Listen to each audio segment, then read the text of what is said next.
Welcome to the Good Endeavor Short-Term Rental Show. I am your co-host.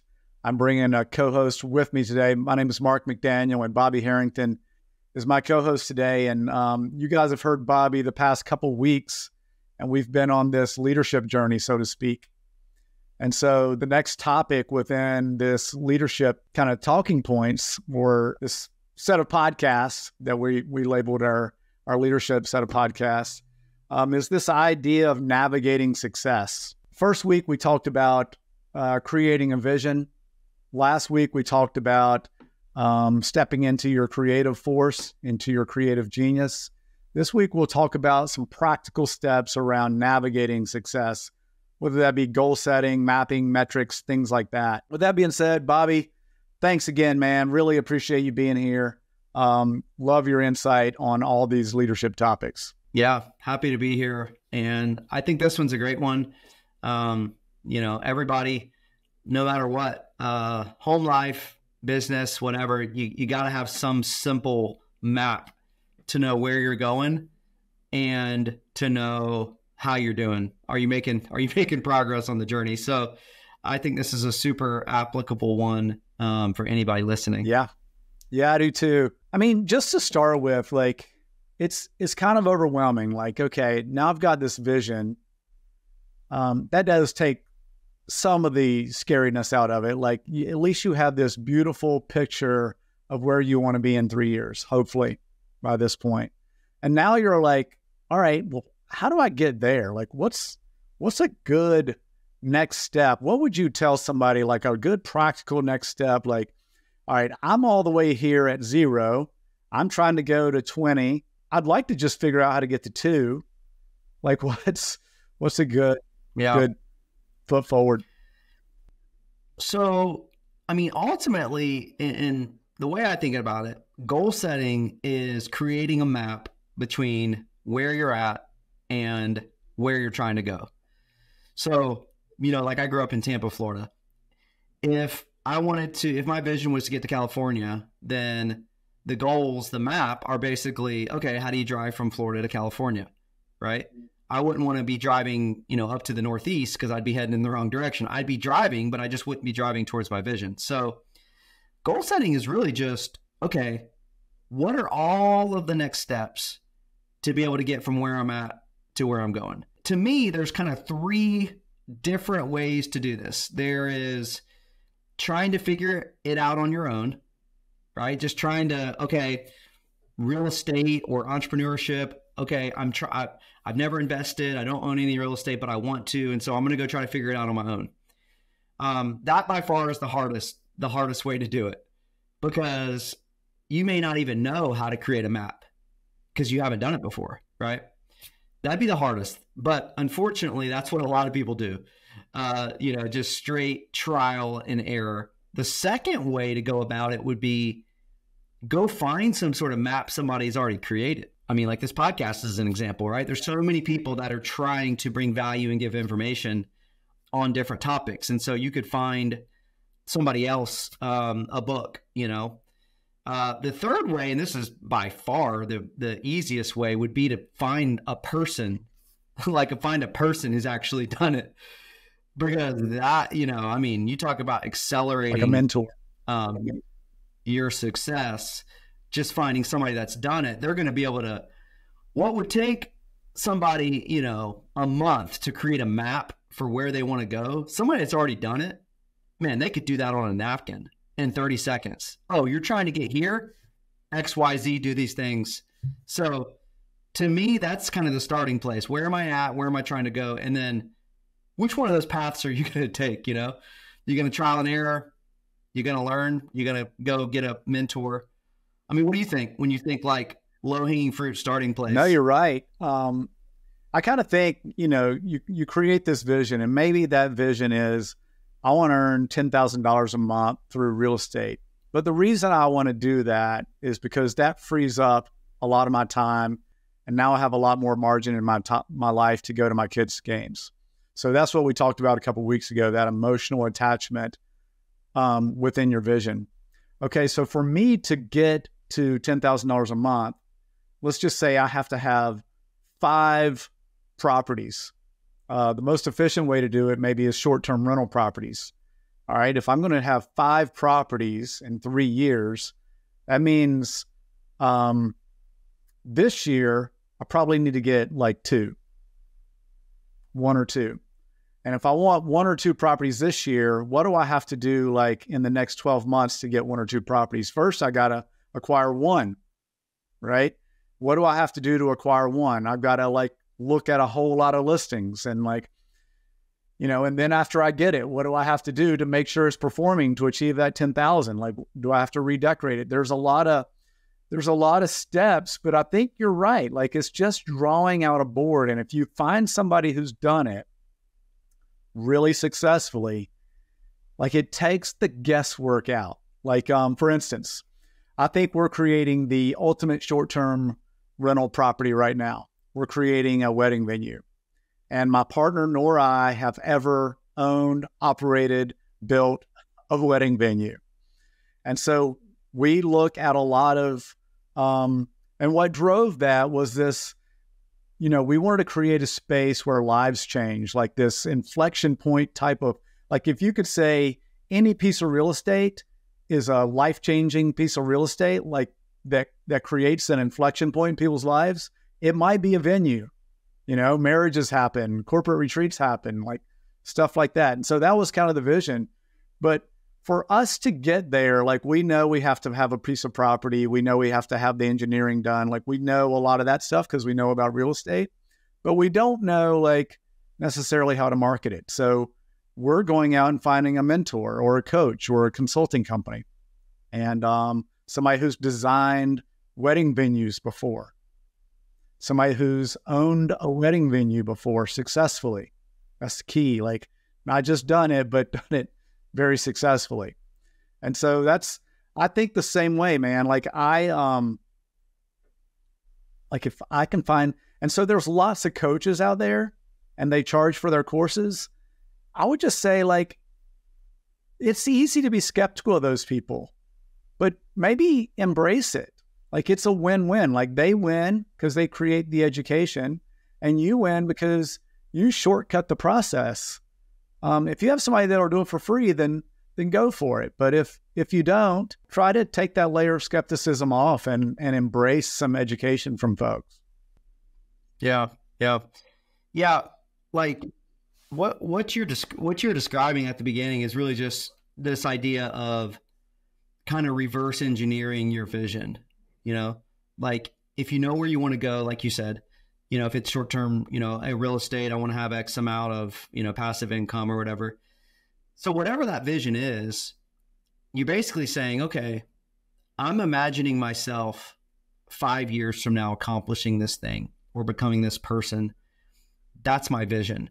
I want to make this sort of impact, or I want to make this amount of money or whatever, I love to run. I want to run this race, or I want to run this time 5 years from now. So then you just kind of reverse engineer the process. To me, there's a lot of helpful tools out there that would kind of help with this. I use something called Vision Frame that is sort of a planning tool. EOS, a lot of people will use EOS stuff. They'll help with this sort of planning. The basic concept though is, okay, if I got a 5-year vision, what are the 3 or 4 most important things I probably need to tackle in the next 3 years or in the next 2 years, And then once you kind of get close to what those things are, then you say, okay, what's the most important, 1 or 2 things to do over the next year? And then you back up and now you start getting to like quarterly stuff, what's the 4 most important things to do over the next quarter? And now you start having a pathway to like know what you should be doing tomorrow. Because that's the problem, that's the problem. Like it's easy to have a 10-year vision, 5-year vision, but you don't really know, okay, well, what do I do tomorrow? I'm so far from that vision. I need like an easy next step. And so all you're trying to do is create that map of how to get from where you're at to where you're trying to go. So like in your life and business, like there's probably areas where you have more competency. So it maybe is easier for you to do this, right? So like if you set real estate goals now, those are probably easier than they were 10 years ago because you have more competency doing this. What would you say for maybe not something that's brand new, but maybe something that's a little bit more new, the goals that you're trying to hit? Like what are some next steps to start trying to create that plan? Man, I was just thinking about that when you were asking the question. So, I mean, with competency comes confidence. Also, with clarity comes confidence. So the clearer you can get about that vision, the clearer you can get about the steps, you get a little more confident. I would say, let's just say you're 35 years old and these are like, you've just plugged along and this is kind of a new concept to you. Like you've never created a vision for your life. You've never done that. Like, how are you going to make this about face from like somebody who's just showing up to somebody who's like being the choir director, so to speak? Like, you're going to have to figure out like the most efficient way to do this. And you've said this before, Bobby, is to kind of change who you are. Try to figure out how to become a better version of yourself, because when you become a better version of who you are, you don't have to try so hard. If you become a better version of who you are, you attract those things that you desire in your life. You just attract them automatically. And so we're not saying you don't have to do all the steps. Like, you certainly have to do all the steps. But when you're better at it, then you're going to face way fewer hurdles. But from a real practical standpoint, like, let's use the example I used earlier. Maybe a very, very first step is like, hey, Bobby, like, you've done this before. What would you say I do? And you say, hey, Mark, why don't you go out to Zillow and draw a circle around the area that you're looking at, and then put in the criteria of the price range that you can afford right now. And by the way, leave a little bit extra. Don't max out that budget, because you're going to need to redecorate and paint and buy some like small kitchen appliances and stuff like that. All right. So I got all that. I've got that little plan. Like, already I've got a little pep in my step, because now, like, well, I wouldn't have thought about that. Now Bobby's kind of led me down that path. And then tomorrow, maybe I'm like, all right, I get alerts for all the new listings that came up under my criteria. I'm looking at them, and maybe I see I have 100 listings that I want to look at. And maybe I just decide, hey, I think I can make these two work based off of like what Bobby told me he thought would work. And now I start making offers. All right. Well, I've never really bought a house before. Like, what do I do now? Like, talk to a mortgage broker. And I think just, we talked about this last podcast, like taking those steps into it. There's always got to be a first time.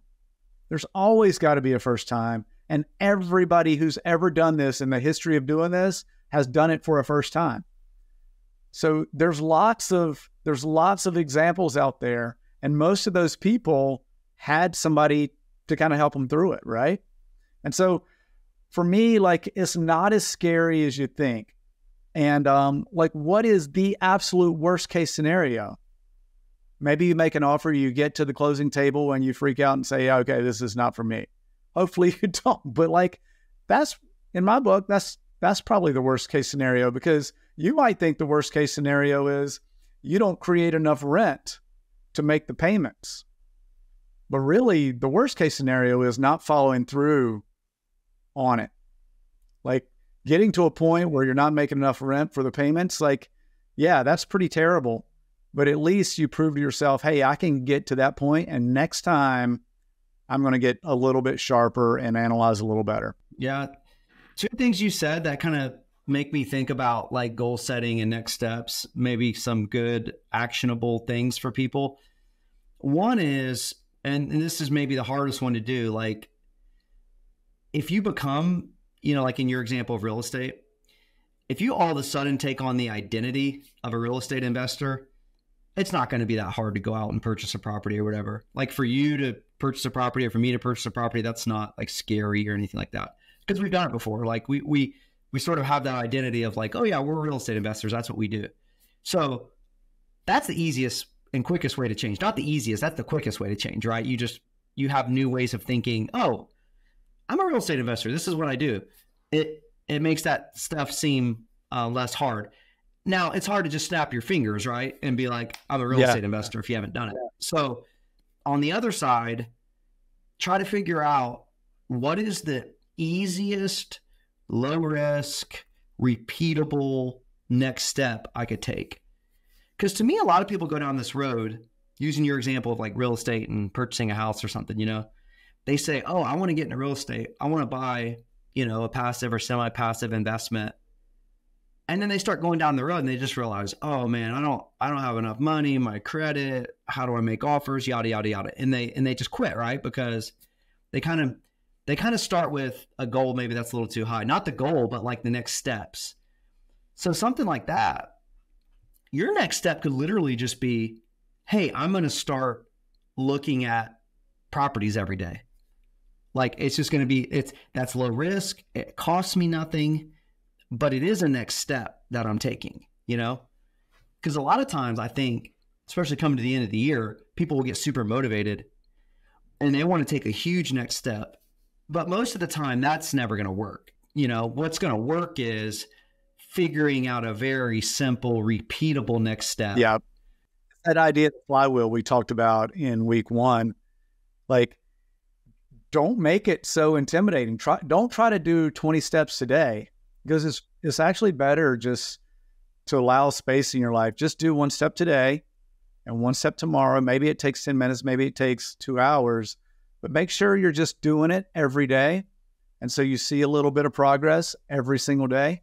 Yeah, I mean, if you want to take 20 steps in a day, do that. But just know that's, if you're brand new, that's going to be a little overwhelming and it could like freak you out a little bit. So, take it a little bit at a time. Yeah, it's hard for that to be repeatable. Yeah. If you've not developed that habit. So like even when I'm like coaching people in running, like if someone comes to me and they're like, I want to run a marathon or I want to run 100 miles. If they don't have a ton of experience, I'm going to be like, hey, let's start with like walking 30 minutes, like 3 or 4 times a week. And that seems like such a small step, but it's also something like we can control. You know what I mean? Because like in goal setting, you kind of have like inputs and outputs, like the output is like the thing that you ultimately want to see. You don't have like full control over that. Like, hey, I want to make $10,000 a month in passive income. It's like, okay, that's a goal, but you don't have full control over that. Like you're going to have to do a bunch of inputs that hopefully one day get you to the output. And so trying to identify what are things I can control, like you can go on Zillow and look at 10 houses a day. Like you absolutely can control that. Like that's a guaranteed win that you're able to have. And so when you are creating that map to wherever you're trying to go, you got to find those like inputs that are like, hey, these are controllable. I can do them. Like, man, no big deal. If I fail here, it's going to be my fault. It's going to be no one else's fault because these are easy, small steps that I can take. Have you seen that like in your life, like when you started in real estate or anything else where you had to take those little small steps at first and that stuff eventually kind of accumulated over time?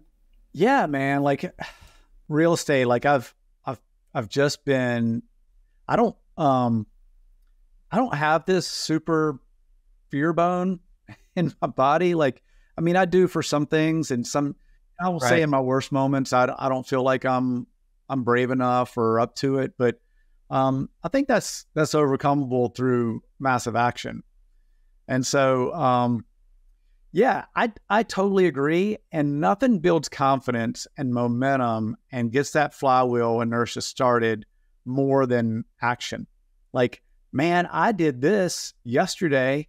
I can do this today, and I can do this today. And so the example I was saying, like, the best, like the worst way to fail is by not following through and doing it. Like we might think, oh my gosh, like I don't want to fail at this, meaning like the project isn't going to work out. Actually, the fact that you got to the point where you found that the project may or may not have worked out, like that's way better than the project not working out. I think in most case scenarios, because you learn so much. You learn so much. And I've seen this just in real estate in general. Like during 2007, 2008, there were a lot of folks who went bust because of things they couldn't control. Obviously, they may not have been their most conservative in investing, and some people were trying to flip houses and they end up having to like sit on the houses and renting the houses for a decade before they turned around.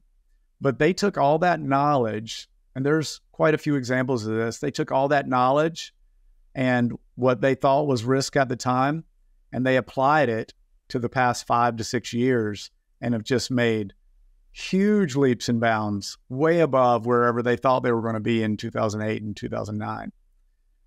So, I mean, I would say actually not trying it is more hurtful to you. And that's really hard concept.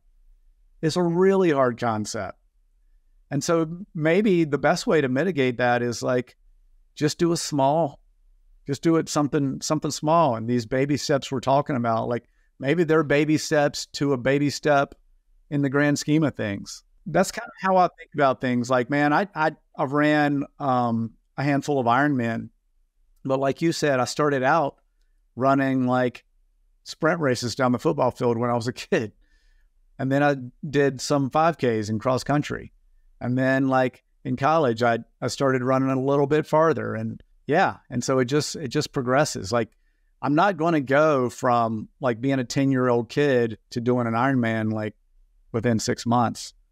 I'm just not going to do that. What you're bringing up is like so important, I think, to keep in mind to keep us from failing at our goals, because what inspires us is that big vision, like you talking about doing an Ironman, like, you watch the Hawaii Ironman on television and it's so inspirational and you're like, I want to do an Ironman.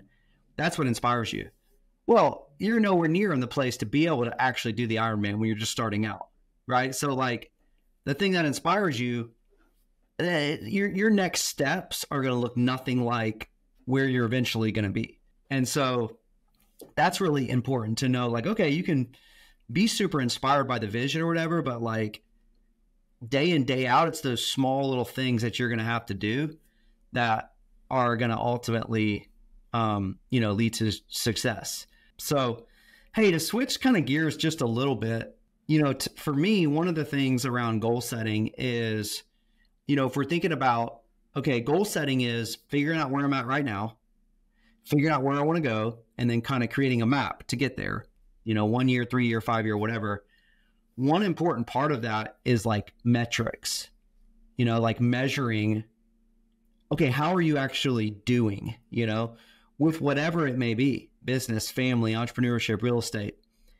I'd be curious to hear from you, because I know for myself, like there's times where I want to like really lean into the metrics, and there's other times if I'm not doing well, maybe I want to kind of shy away from the metrics a little bit, like, oh man, I'm not doing great at organizing my finances. And so I just don't want to look at it. Like I don't want that indicator to tell me how I'm doing, but metrics are not the end all be all, but they certainly are an indicator of how this thing is going. Right. Like whatever area of life, like we got to have ways to measure how we're doing. It's kind of like your example from driving from Tampa to California. Like you can look at your GPS and know that you're on the right path because it's telling you, like, it's like, hey, I'm on the right path. So yeah, that's why I think like you want to make your goals like really, really clear with timetables, but not so like rigid that you can't work within them, that you can't allow life to happen. And so like for training, like athletic training, for example, like I remember my very first Ironman, there was a famous racer, his name was Mark Allen. And I went to markallen.com, and he had 3 race plans that I could choose. It was beginner, intermediate, or elite. And at the time, I kind of looked at samples of each, and the beginner started with like 3 miles in a day. The intermediate had me like on the easy day, like 5 miles. And I decided that I'm like one of those. I think I decided I was intermediate at the time, even though I'd never ran one. I regretted that. And so if you're a beginner, embrace that you're a beginner. Like I would say, don't let your ego kind of get in the way. And so, because you don't want to get frustrated with your plan and your markers along the way. But a great way, like a great example of this is like, I would put up these training plans on the wall, and every day I could mark off what I'd done. Knew I was on the right path. And so if you can envision this in your head, this training plan, and it's 16 weeks, and every day you've got something that you kind of want to do. I used to do this in business all the time. I had a massive whiteboard in my office. I wrote up all my accounts, and I wrote up everything that I wanted to talk to them about. And then I wrote like where in the process I was chatting with them about that, and like where in the process they were in deciding if they wanted to buy what I was selling. And then like if a deal came about, like I went further down the line and like wrote up all the potential deals and what the value of all those deals were. And I looked at that every day. Like I think one of the big keys is put your goals and put your markers in a place where you can see it all the time, that is just readily apparent. And not like, don't put it maybe like if you're not a binder guy or a spreadsheet guy, because the chances of, it's a great thing that you wrote it down to start with, but if you're not going to look at it again, like it really kills you. I mean, put it in a place that helps you identify the markers, and even better, take a picture of that and share it with somebody that you love and trust, and allow them to say, hey, Mark, or hey, Bobby, you sent me this picture the other day. Where are you at with that? And I think that's accountability. That's like vision. That's, seeing it every single day. Like, man, that helps me. I remember I used to do that religiously, and it helped me so much. Just kind of know where I was, what path I was on, and like if I was going to be able to achieve what I wanted to achieve. Yeah, another angle with the metrics. One, it lets you know where you're at, how you're doing. But then especially I think in business, like by measuring everything, you're able to know, okay, what are the things that are going really well?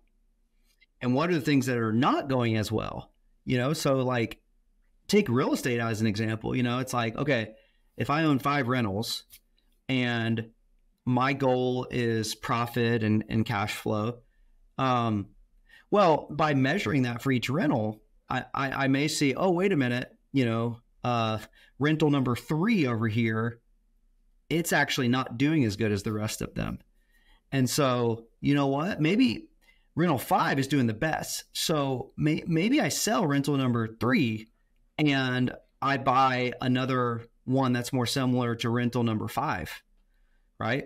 And so just having that, like, really just kind of extreme ownership over like what's going on, like how's it all going, because some people when something's failing, they want to not measure that, and they want to shy away from that. But if you just kind of take ownership and responsibility, sometimes seeing that failure, or seeing that thing that's not working out good, it will help you actually realize how to kind of get to the right place. Because in any like, if you have multiple of anything, there's probably going to be some things that are doing well and some things that aren't. And so you can learn a lot from both of those, like what not to do, what to do. Your rental example, for example, like if your decor is way better over here and your view is way better over here, maybe now with rental 3, you change the decor and you get the rentals up a little bit. But ultimately, I want one just like 5. So now that I got rentals up a little bit, it's more valuable to the market. Now I can sell it. Or there's so many ways to massage this. And And within each large topic, within each, let's just say a rental property is a topic or is a goal.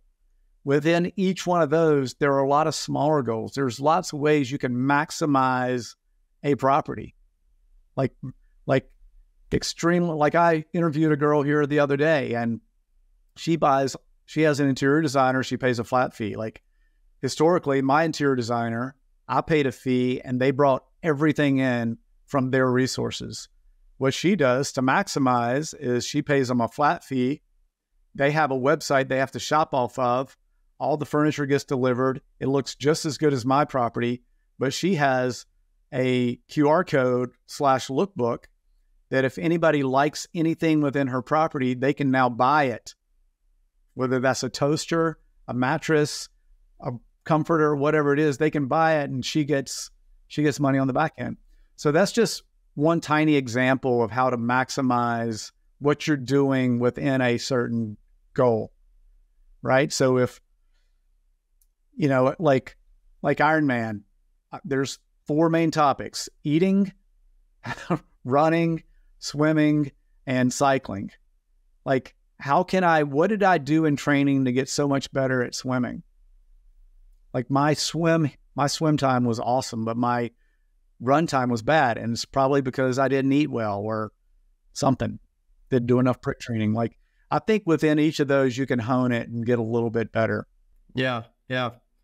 One of the things, just as we're talking about like goal setting and taking next steps and all that, is I do think once you maybe gain a little bit more experience in a certain area, like real estate or running or whatever, there are times where you may be able to kind of take more of like a 10x jump than like a 2x jump, because a lot of times in goal setting, what we're talking about is like the very clear, small next step, right? Which is kind of the way things happen a lot of times. But I do think there are times where a next step may reveal itself that is a little bit of a bigger jump, right? Like in real estate, like you have a bunch of different stuff going on, and all of a sudden you realize, wait a minute, this thing over here is like doing really well, or I'm really good at this thing over here. You could sometimes use that feedback, that information, to take like a huge leap forward. Not just like an incremental sort of step. So I don't know, have you seen kind of examples of that in your own life or other people that you've been around? Yeah, man, that is so good. And I so appreciate it, because a lot of times in real estate, the bigger the step you take, the more economies of scale you get too. And so like we started out with like a $400,000 house in the Smokies, and that was our first rental property up there. The latest one we did was $2.5 million, and it brings in a lot more revenue. Like, it's just kind of tip of the spear. It's always kind of challenging ourselves. But what we could have done is, like, we thought, and what a lot of people think is like, man, I just want to do like a 1 or 2 bedroom house. But I'm going to do like 8 of those because I feel comfortable in that space. What if you just did an 8 bedroom, and now you have one roof to take care of, one set of appliances, and you get a lot of economies of scale, and it feels risky, but it's actually less risky than doing 8, 8 of kind of the smaller version of it. So I totally agree. Yeah. It's so counterintuitive in many ways to think, wait a minute, you're telling me like the bigger step could actually be a lot easier than the smaller step. But in some areas, that I think that is absolutely true. Yeah, it's absolutely true, because I mean, the management, like, to take that next step, to take that big step, is way less work. I mean, that's why it's so important to paint this vision, like, and tie it to something emotional versus like, I want to buy 8 houses. Like, that doesn't make sense. I want to make 10,000, but why? The quickest way to do that, you could take that 3, and you hear Brandon Turner talk about this all the time. Once you write down your goals and once you set a vision for those goals, like, chances are you're going to blow by those goals a lot quicker than you thought you were. And then you're going to have to reset these goals. And the quickest way to do that Just challenge yourself. Just kind of step into it, like we talked on the last podcast. Like, man, what is maybe as part of writing down all these steps? Like, what is the quickest way I could do this? And maybe identify like in my head, what's the least risky, what's the medium risk, but a little bit quicker, and then what's the quickest way to do it? And then like really think about, is it really that risky? Yeah. So like one question I would have for you, like I feel like you're kind of bringing this to mind for me, is sometimes when people think about like goal setting and creating a path and all of that, they think, okay, I can't fail. So they end up never starting, right? Because they think, man, I don't want to lose money in that first investment or whatever it may be. And I'm not sure how to do it. And so they just never start, right? They don't fail, but they don't succeed either. But, many times like with goal setting and creating a path, it's like, if you can just start, if you can just start down a path, you are going to be way ahead of the game, because you absolutely will fail. You will buy a 2-bedroom and then like you realize, wait a minute, maybe I can do this larger thing over here.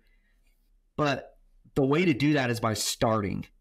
And I think it's so important for people to be able to understand that. The goal is just not to fail. The goal is to make progress, learn from the mistakes, but you have to start to do that. Yeah, right? If I buy this house, what is the absolute, like if I make it all the way through and I get the house and I get it marketed, what's the absolute worst case scenario?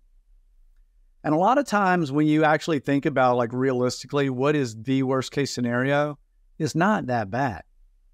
I mean, it's probably something like, okay, we have to transition this into a long-term rental or into a midterm rental, and somebody makes the payments and like, you're not out anything, or maybe you have to move into the property and get a roommate. Like, what is the absolute worst case scenario? Like, and does it endanger your life?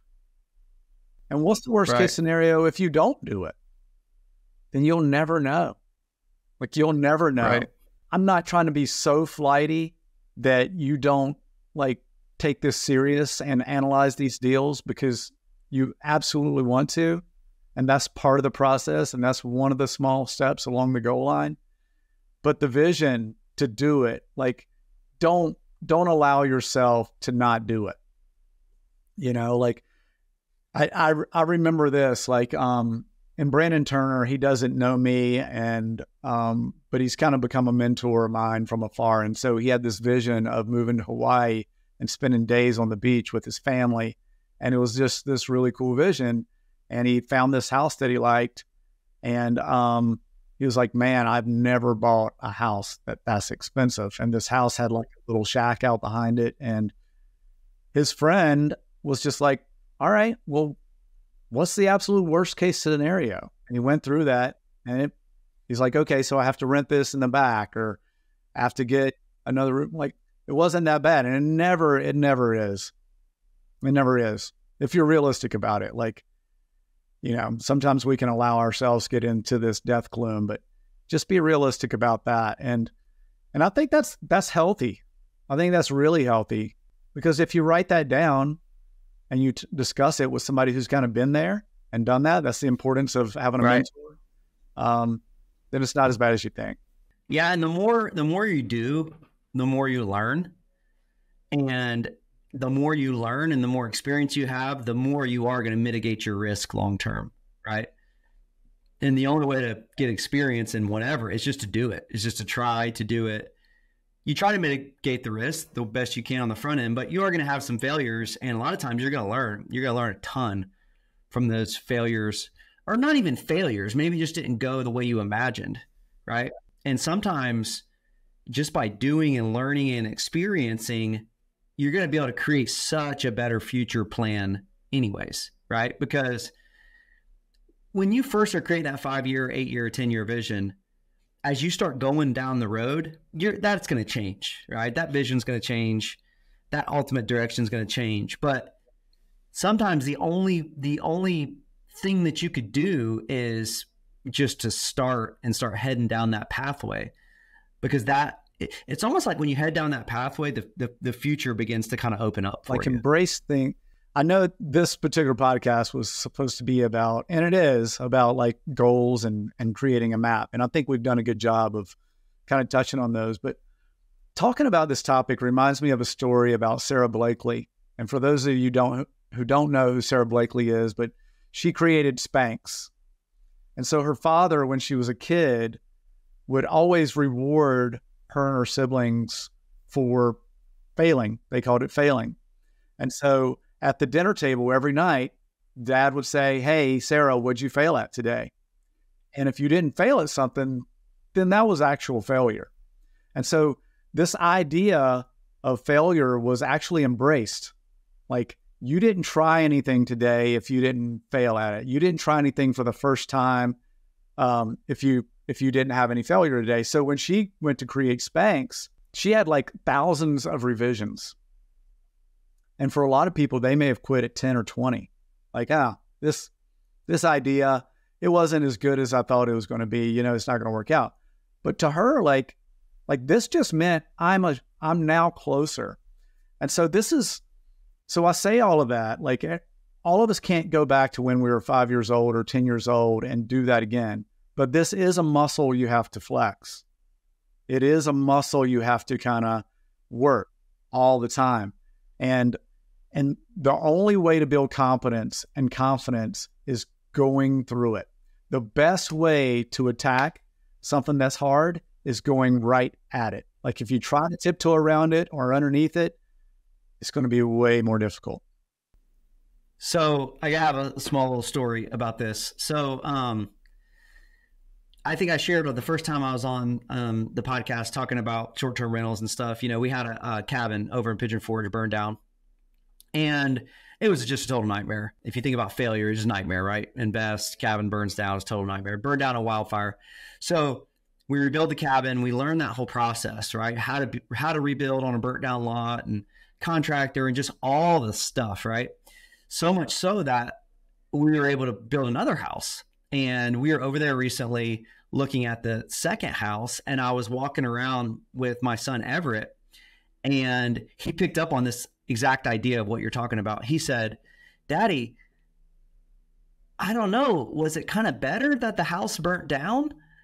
Because now you've built two houses and you want to build even more houses." And he was just picking up like, hey, if the house would have never burned down, we would have never been down this path that we are, you know, never started learning. Exactly. So, you know, it's, and I told him it was a good way to, just a teaching moment. You know, I'm like, yeah, you can never judge the circumstance in the moment for, you know, like sometimes we look back a lot of times on failures and it's like, hey, that was the key moment that got me to where I am today. So let's be hesitant to even say that failure is like a bad thing. You obviously don't want to, you know, lose all your money or anything like that. But like, man, that's where you learn. That's where you grow. That's the pivot points in life many times. That is so good. And to be at that age and realize like, wow, Dad would have never been through this construction process.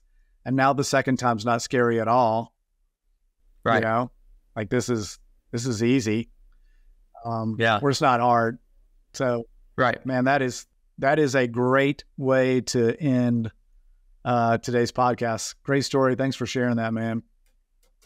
Well, that wraps up another podcast of the Good Endeavor Short-Term Rental Show. We really appreciate you guys hanging in here with us. Big thanks to my co-hosts today, Bobby Herrington, and we will see you guys next week. Anything you want to leave us with, Bobby? Awesome. Thanks, Mark. Yeah, I would just say take that next step. That's where you're going to learn. That's where you're going to grow. That's ultimately what it's all about. Awesome.